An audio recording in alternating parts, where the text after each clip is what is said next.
فيخرج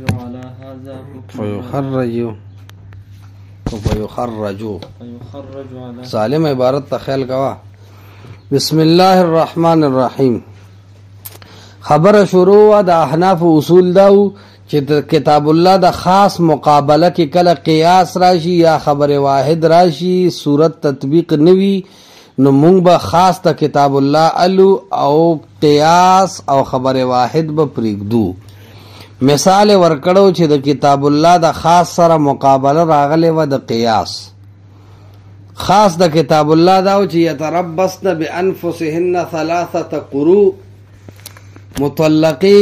زنانه با د درو حیضو انتظار کی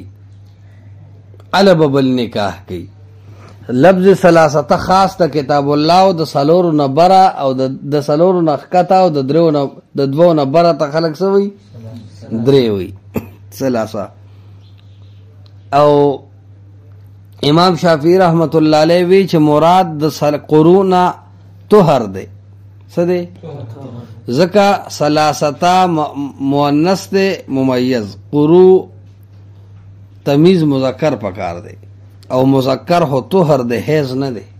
دا قیاس دی امام شافعی. امام ابو حنیفه وی کچرته مونږ ته دینه طهر مراد والو نو دا کم طهر کې چې طلاق ورکړی دی یا پکې دا شماري یا نه. کدا پکې شماري نو 2.5 حیض راځي، 2.5 طهره، او کدا پکې نه شماري نو 3.5 طهر راځي. په ثلاثه عمل نه کیږي. نو مونږ به دا نحوی قاعده پریدو د ممیز او تمیز ده. مونږ به د قرون مراد حیض والو او د ثلاثه نه مراد به 3 شي. نو په 3 به عمل تول راشي. پاتې شو دا چې ستا اعتراض دی نو دا غي جواب دا دی چې ما خو حیث ته مؤنث ویلی دی، قرع ته مؤنث نه دی ویلی. د یو سیز د تانیث سره د بل سیز تانیث نه لازم کیږي. لکه عین او دغه رنګ ذهب، نو عین مؤنث دی او ذهب مذکر دی، دواړو معنی یو ده خو یو بل تنګی نه. اوس په دې مسله باندې تفریعات کوي. وهو الذي وقع فيه الطلاق فيخرج على هذا حكم الرجعة في الحيضة الثالثة وزواله. نو رایستلی شي على هذا په د اختلاف د امام شافعی او د امام ابو حنیفه رحمت الله علیه کې حکم الرجعه د رجوع کولو حکم. دا نائب فاعل دی د یخرج فعل لپاره. احناف وی چې رجوع کولی شي فی الحیضه الثالثه په دریم حیض کې، وزواله او ختمېدل د رجوع، حکم د رجوع د ختمېدو او د رجوع د کولو په دریم حیض کې. دا یو اختلافي مسله پر وته. څنګه اختلافي ده چې مطلقې ښځې د طلاق نه بعد په دریم حیض کې دا خبره ده اول چې دریم حیض شروع دی، سویم حیض شروع دی، دریم حیض شروع دی، 2 حیض تیر شوی دی او دریم حیض دی د ښځې.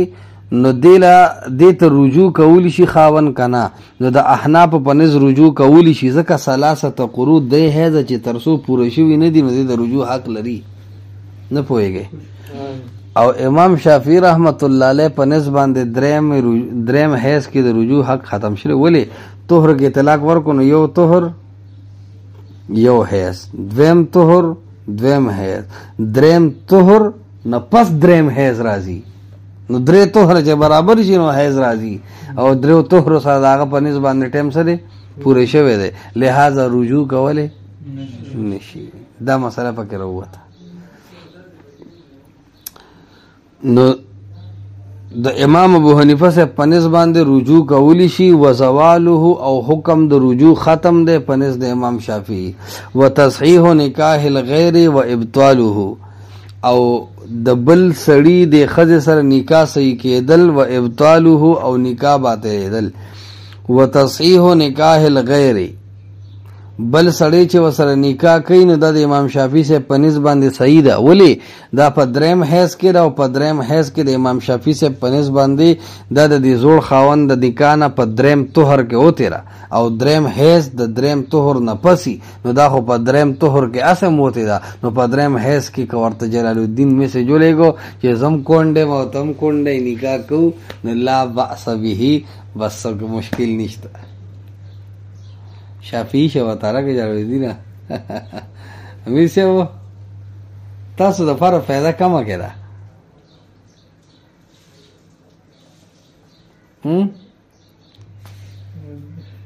څنګه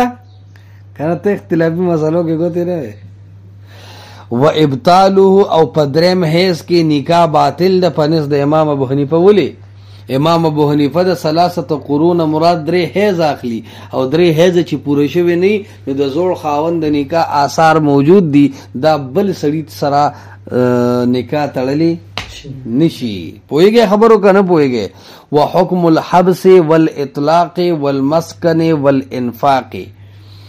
او حکم الحبس پکور کې د بند ساتلو والاطلاق او د کور نه د وتو اجازت د دې حکم د امام ابو حنیفه سے په نسبت باندې چې د دې دریم حیض شروع دی ولا ختم شوی نه دی نو دا چې د کور نزین د بابوجي صاحب نه اجازه تخلی او دې کور کې حبس کولی شي او بندوري جبار بنوزه. ولی دا لا د خزه ده دا لا د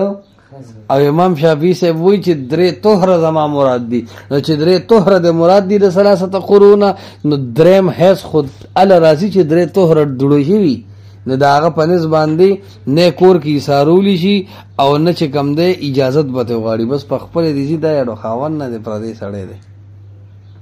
ما فهمتو فهمکم الله. والمسکن والانفاق د کور خرچه والانفاق او د چیروټه او د کپړو خرچه والمسکن او حکم د مسکن دا د امام ابو حنیفه سے پنس باندې په دریم حیض کې په ثابت دی. دا زوړ خاوند با د خزلات د درو حیض دوران کې مسکن کور والانفاق او خرچه ورکی روټه و بخوري جوړه جامه بکی مناسب ځکه چې دا د خزه دا او پتا لازم دی چې د خپل خزه خیالو ساتي. امام شافعي سے وایي چې د ثلاثه قرون مراد درې طهر دي نو درې طهرو کې خو چې کم دینو دریم حیض چې راځي نو درې طهر دوړې شوي نو امام شافعي سے وایي چې نه په کرایه کور بنیسي او نه په خرچه شته مخصوص د ځان له مور پلان نه چې ډوډۍ واړي کور ته ریزي ان لله هو کنه وای ګولو خزي وینا. والخلع والطلاق او د خلع او د طلاق مسله احناف هم دا رائے ده چې په خلع اثر طلاق باین واقع کی نو دریم حیض کې که خزي ته دی وي چې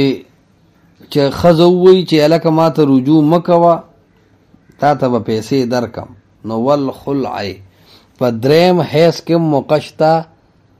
د خلع ځان جدا کی په خلع سره پس سره ګلونو دا د چا په نس موقشتا امام شافعي ابو حنیفه سے پنس باندې او د امام شافعي سے پنس باندې خو د ثلاثه قرون مراد درې طهر دي نو په دریم حیض کې د خلع موقع ختم ده صدا والطلاق او دریم حیض چې شروع نو بل طلاق ورکولی شي کنه امام ابو حنیفه چې ورکولی شي ځکه دا خزه ده او امام شافعي رحمت الله علیه وی چې په دریم حیض کې طلاق بل نشي ورکول ځکه طلاق محل نه دی پاتې نو هغه بدرو طهر د نه جدا شي د نو سره طلاق ورکی اجنبی له او غیر منکوح له طلاق ورکی. وتزوج زوج باختها ٹھیک شو د دې جینې خور سره نکاح کیږي اوس کنه کیږي خینه سره نو د امام ابو حنیفه سے پنس باندې نه کیږي. ولی لا دا د په نکاح کې دا قرآن ویلي چې وان تجمعوا بین الاختین په یو نکاح کې دوه خويندې نشي جمع کولی نو لا دا یو خو په نکاح کې د دریم حیض کې او امام شافعي صاحب وایي چې په درو طهر باندې دا د نکاح نه وتی دا نو چې د دې دریم حیض شروع شو نو پته لګي چې عدت ختم ده چې عدت ختم ده نو د دې خور سره نکاح کولی شي څوک دور اړیان دي چې ته ولې یو خور طلاق کړي تعالی ولې لرګي د تولې نه نیسي داسې ښه قسمت خو که د عمر راغی به کې نه بل څه نه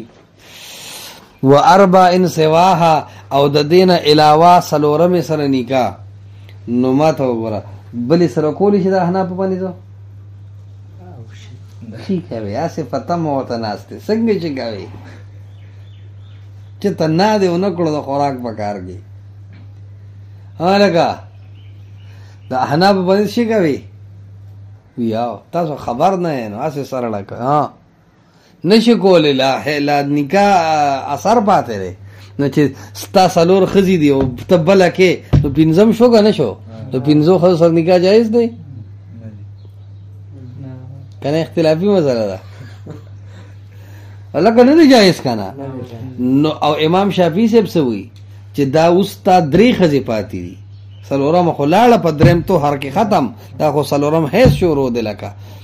انو ته بلې سره چې نکاح وکړې دا به ستا څلورمه وشمارلی شي او احناف وایي چې نه دا لا صبر وکړه دا به د پنځمه یو پنځمې سره نه کېږي و احکام المیراث مع کثرت تعدادها او د میراثو احکامات یخرج احکام المیراث عطف هلته نه راواله نو راایستلی شي په دې باندې د میراث مسله هلکه درېم طهر کې درېم حیض کې ښځه لاړه مړه شوه اینډ شوه مړه شوه نو څه ده نه خاوند دې مړ شو خاوند دې څه شو لکه مړ شو او د دې درېم حیض شروع دی میراث به وړي ولې خاوند دی اور امام شفیع صاحب څه وایي